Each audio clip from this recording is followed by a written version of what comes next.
Keep your hand on the door, Luis urges as he leans over my shoulder to micromanage, something he tries to do in so many areas of my life. I'm planning on it, I answer, wrapping one hand around the handle and bracing the second one directly above it so I can push the door shut as soon as the trickler's paw slips free.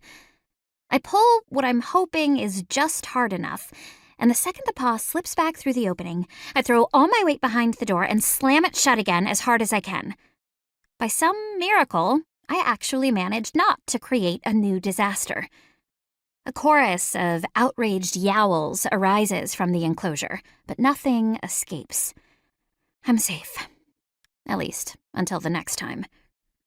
Exhausted, now that the last burst of adrenaline has left my body, I lean back against the door, slide down until my butt hits the floor, and then breathe.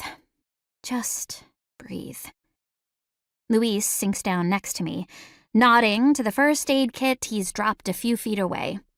He's taken to bringing it down here for me every day that I have trickler duty, and, unfortunately, I've rarely not needed it.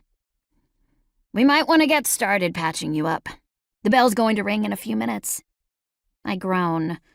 I thought I was getting faster at this. There's faster, and then there's fast, he says with a rueful grin.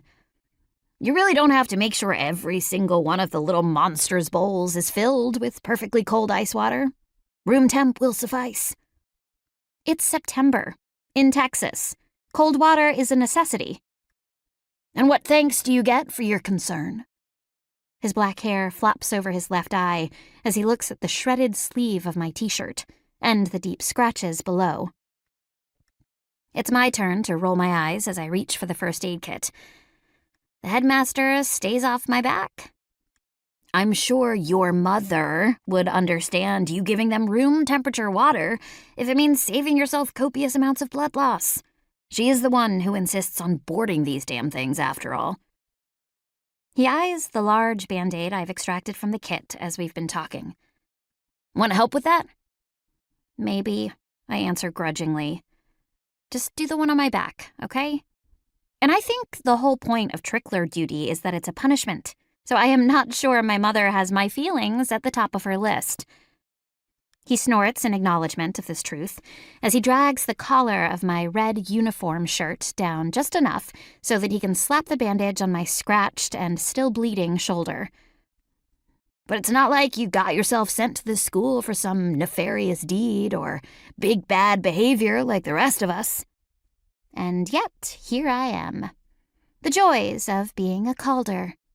Yeah, well, Calder or not, you've got to lay off trickler duty, or I don't think you'll actually make it to graduation. Oh, I'm making it to graduation, I tell him, as I slap on a few more bandages, if for no other reason than I can finally get the hell off this island.